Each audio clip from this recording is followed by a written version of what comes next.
Saudações pessoal, Guilherme Cândido por aqui e hoje eu vou falar sobre 13 Dias, 13 Noites, filme que foi exibido no Festival de Cannes do ano passado, fora de competição, e finalmente está chegando aos cinemas brasileiros nesse final de semana. A produção é escrita e dirigida pelo Martin Bourboulon, que vem construindo uma carreira interessante sobre filmes que exaltam a identidade cultural da França. Afinal de contas, ele escreveu e dirigiu Eiffel, cinebiografia de Gustave Eiffel, autoexplicativo, e depois adaptou para as telas mais uma vez Os Três Mosqueteiros, clássico atemporal de Alexandre Dumas, da literatura francesa, e que fez um sucesso acachapante nas bilheterias da França, até por isso, agora ele teve carta branca para escolher o projeto que quisesse, e foi justamente de onde surgiu esse 13 Dias, 13 Noites, que é baseado no livro de memórias de Mohamed Bida, que é um oficial da Embaixada Francesa no Afeganistão, que acabou liderando uma gigantesca operação de evacuação dos civis franceses que estavam em Cabul em agosto de 2021. E para quem não se lembra, em agosto de 2021, o até então presidente Joe Biden dos Estados Unidos, ele assinou um decreto ordenando o fim da ocupação das tropas estadunidenses no Afeganistão, né? Encerrou 2 décadas de ocupação americana em solo afegão. Só que o que eles não contavam é que o Talibã rapidamente retomaria o poder, tão rapidamente, mas tão rapidamente que nem deu tempo para a França fazer o mesmo e solicitar a retirada de seus cidadãos do solo afegão. E o que acaba acontecendo é que o pessoal lá da embaixada francesa no Afeganistão tem que bater em retirada, sair correndo de lá, porque o Talibã está se aproximando cada vez mais da capital do Afeganistão, e eles se deparam também com uma debandada de grande parte da população de Cabul. São os afegãos desesperados tentando escapar daquela situação do terror, né? O Talibã causando realmente muita confusão, violência, é uma situação caótica, e eles tentam procurar abrigo justamente aonde? Simplesmente na embaixada francesa. E é a partir daí que o filme se desenrola com o agente Mohamed Bida, interpretado, no caso, pelo Rosti Zan,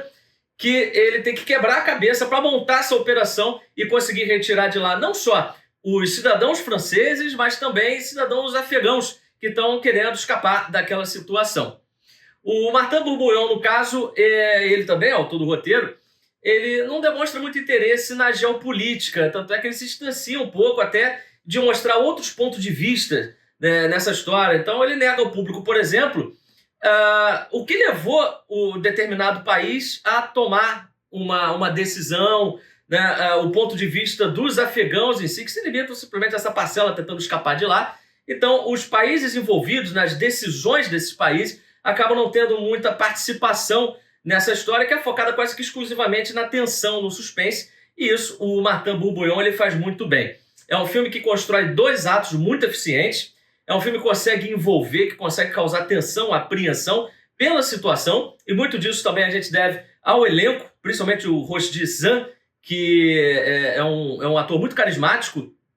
tem uma presença de cena muito forte, e também funciona até como ator de ação. Tem uma sequência até forte, impactante, na história que o personagem dele presencia a execução de um aliado, e ele realmente está muito bem em cena. Mas é uma pena que o filme acaba descambando para um final que é inseguro, artificial, porque afinal de contas o Martin Bourboulon acaba esticando a corda do suspense e enfileirando sequências que na verdade é simplesmente ele tentando fazer jus à expectativa que criou nos 2 atos anteriores, e aí ele acaba derrapando, naufragando. Tem uma sequência, por exemplo, de um ônibus que acaba emperrando,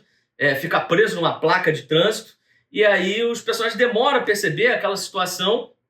e o Martin Bourboulon vai esticando realmente a corda até onde não dá mais. Depois dessa sequência vem outra, e depois vem outra, depois vem outra, ele vai emendando sequência, chega um ponto que a gente sente a estafa, né? Sente o que ele está tentando fazer, e tudo culmina, inclusive, num incidente que é até mal encenado, para surpresa, né, do espectador, envolvendo um erro cometido por uma militar estadunidense, no caso, que eu não vou falar aqui para evitar spoiler, né? Mas ele começa com um diálogo que se torna previsível pela forma como ele indica algumas coisas, né, como as coisas podem se desenrolar, e termina de um jeito que ele, sem dó nem piedade, escancara o erro cometido por essa moça, que ao invés de agir, ele foi gritando não, não, não, não, não, e aí isso acaba enfraquecendo. Mas, de um ponto de vista geral, 13 Dias, 13 Noites é um filme muito eficiente, é um suspense que ele é bem construído, pelo menos os 2 primeiros atos, até ele cometer esses pecadilhos, ele funciona como um retrato eficiente, impactante desse momento emblemático. E 13 Dias, 13 Noites, finalmente estreia nos cinemas brasileiros nesse final de semana. Então, fica aí a dica para você. E se você quiser uma crítica mais aprofundada, eu te convido a ler o meu texto para o tomada7.com. O link vai estar na descrição do vídeo. E por hoje é só.